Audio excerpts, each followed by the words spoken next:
50 question इस video में लेकर आया हूँ। मैंने आपके लिए सभी क्वेश्चन सिलेक्टेड लिए हैं, अच्छे लेवल के लिए हैं, वही क्वेश्चन लिए हैं जो क्वेश्चन आपके एग्जाम के लिए इंपॉर्टेंट रह सकते हैं।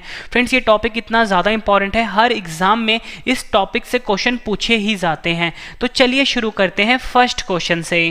फर्स्ट क्वेश्चन है हमारा, कौन सा ग्रह सूर्य की परिक्रमा करने में 88 दिन का समय लेता है? सही आंसर है इसका ऑप्शन बी, बुध ग्रह। हमारे सौरमंडल का जो बुध ग्रह है ये सूर्य की परिक्रमा करने में 88 दिन का समय लेता है। फ्रेंड्स, यहाँ पे ना बुध ग्रह की बात हुई है। बुध ग्रह को हम मरकरी प्लैनेट भी बोलते हैं, यहाँ पे लिख देता हूँ, मरकरी प्लैनेट भी बोलते हैं। एग्जाम में पूछा जाता है कि सूर्य के सबसे नजदीक ग्रह कौन सा है, तो आपका आंसर होगा जो बुध ग्रह है, ये सूर्य के सबसे नजदीक ग्रह है। ठीक है, ये आपने याद रखना है।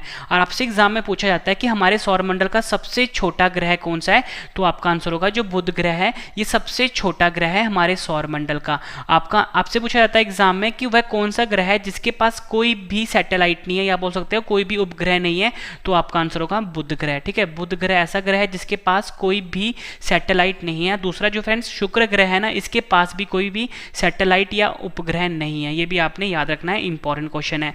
नेक्स्ट क्वेश्चन कर लेते हैं, शुक्र ग्रह के वातावरण में किस गैस के कारण वह सबसे गर्म ग्रह कहलाता है? फ्रेंड्स, अब तक आपने एग्जाम में पूछा जाता था कि हमारे सौरमंडल का सबसे गर्म ग्रह कौन सा है, तो आपका आंसर होगा शुक्र ग्रह। ये तो सभी को पता है, लेकिन आपको ये पता होना चाहिए कि शुक्र ग्रह सबसे गर्म ग्रह क्यों है, किस गैस के कारण है, तो आपका आंसर होगा ऑप्शन सी, CO2। CO2 को हम कार्बन डाइऑक्साइड भी बोलते हैं। कार्बन डाइऑक्साइड के ज़्यादा होने के कारण फ्रेंड्स यहाँ पे ग्रीन हाउस इफेक्ट होता है, यहाँ पे लिख देता हूँ, ग्रीन हाउस इफेक्ट होता है। ग्रीन हाउस इफेक्ट होने के कारण फ्रेंड जो वातावरण है शुक्र ग्रह का वो सबसे ज़्यादा गर्म हो जाता है, इसलिए ये गर्म ग्रह कहलाता है। आपको याद रखना है ग्रीन हाउस इफेक्ट होता है किस लिए होता है, क्योंकि वहाँ पे कार्बन डाइऑक्साइड बहुत ज़्यादा है, इसलिए शुक्र ग्रह जो है सबसे गर्म ग्रह कहलाता है। नेक्स्ट क्वेश्चन कर लेते हैं, सौरमंडल के किस ग्रह के पास कोई भी उपग्रह यानी सैटेलाइट नहीं है? सही आंसर है ऑप्शन सी, उपयुक्त दोनों, बुध ग्रह और शुक्र ग्रह।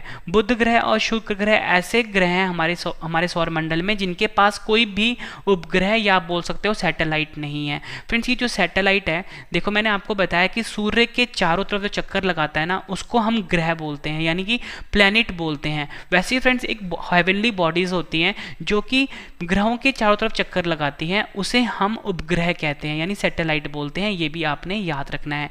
फ्रेंड्स, यहाँ पे ना बुध ग्रह की बात हुई है, बुध ग्रह को हम मरकरी भी बोलते हैं और शुक्र ग्रह को हम वीनस भी बोलते हैं। ठीक है, ये भी आपने याद रखना है। वीनस यानी शुक्र ग्रह से काफी ज्यादा इंपॉर्टेंट क्वेश्चन बनते हैं, वो मैं आपको आगे बताऊंगा। ठीक है, नेक्स्ट क्वेश्चन कर लेते हैं, ये भी काफी बार एग्जाम में पूछा गया है। सौरमंडल के किस ग्रह का घनत्व को हम डेंसिटी भी बोलते हैं, सबसे ज्यादा है? सही आंसर है पृथ्वी। पृथ्वी जिस पर हम रहते हैं, ये सौरमंडल का ऐसा ग्रह है जिसका घनत्व यानी डेंसिटी सबसे ज्यादा है।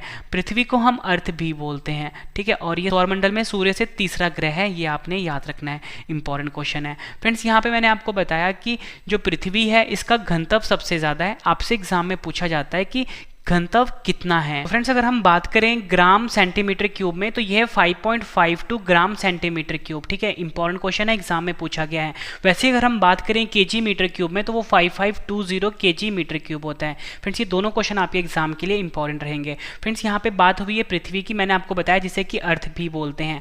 आपसे एग्जाम में क्वेश्चन पूछा जाता है कि हमारे सौरमंडल का वह कौन सा ग्रह है जिसे कि ब्लू प्लैनेट यानी कि नीला ग्रह भी कहते हैं, तो आपका आंसर होगा हमारा पृथ्वी जो है इसे नीला ग्रह भी कहते हैं। आपसे फ्रेंड्स एग्जाम में पूछा जाता है कि सौरमंडल का ऐसा कौन सा ग्रह है जहां पे लाइफ एग्जिस्ट करता है, मतलब जहां पे लोग रहते हैं, तो आपका आंसर पृथ्वी ही होगा। और फ्रेंड्स, आपसे एग्जाम में क्वेश्चन और पूछा जाता है कि जो पृथ्वी है वो अपने अक्ष पर कितना झुका हुआ है, तो आपका आंसर होगा 23 डिग्री, यानी 23.5 डिग्री जो है पृथ्वी अपने अक्ष पर झुका हुआ है।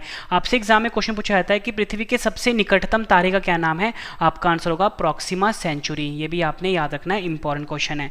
नेक्स्ट क्वेश्चन कर लेते हैं। नेक्स्ट क्वेश्चन है हमारा, सूर्य में मुख्यतः कौन सी गैस पाई जाती है? सही आंसर है ऑप्शन सी, उपयुक्त दोनों, यानी हाइड्रोजन गैस और हीलियम गैस। फ्रेंड्स, यहाँ पे हाइड्रोजन गैस की बात हुई है। हाइड्रोजन गैस का सिंबल होता है H और हीलियम का सिंबल होता है He। ठीक है, ये आपने याद रखना है। और हमारा क्वेश्चन था कि सूर्य में मुख्यतः कौन सी गैस पाई जाती है, मैंने आपको बताया हाइड्रोजन और हीलियम। इंपॉर्टेंट है। अगला क्वेश्चन कर लेते हैं, काफी ज्यादा इंपॉर्टेंट है ये। तारों का रंग किस पर निर्भर करता है? सही आंसर इसका ऑप्शन बी, तापमान पर, यानी कि तारों का जो अलग अलग रंग होता है वो उसके तापमान पर या बोल सकते हो टेम्परेचर पर निर्भर करता है। ये क्वेश्चन भी फ्रेंड्स एग्जाम में कई बार पूछा गया है। फ्रेंड्स आप आसमान में देखते हो जो तारों का रंग होता है ना वो अलग अलग होता है, किसी का तारा नीला, किसी का रंग नीला होता है, किसी का सफ़ेद होता है, मतलब अलग अलग रंग के होते हैं। ये कारण होता है उनका अलग अलग तापमान। ठीक है, ये आपने याद रखना है, मोस्ट इंपॉर्टेंट क्वेश्चन है। नेक्स्ट क्वेश्चन कर लेते हैं, जब पृथ्वी एवं सूर्य के बीच चंद्रमा आ जाता है तो इस स्थिति को क्या कहा जाता है? आंसर है इसका ऑप्शन बी सूर्य ग्रहण। सूर्य ग्रहण को हम सोलर इक्लिप्स भी बोलते हैं। ये ऐसी कंडीशन होती है जब पृथ्वी और सूर्य के बीच में चंद्रमा आ जाता है। यहाँ पे अगला क्वेश्चन कर लेते हैं, ये भी इंपॉर्टेंट है। क्वेश्चन है हमारा, जब सूर्य और चंद्रमा के बीच पृथ्वी आ जाता है तो इस स्थिति को क्या कहा जाता है? आंसर है ऑप्शन ए चंद्र ग्रहण।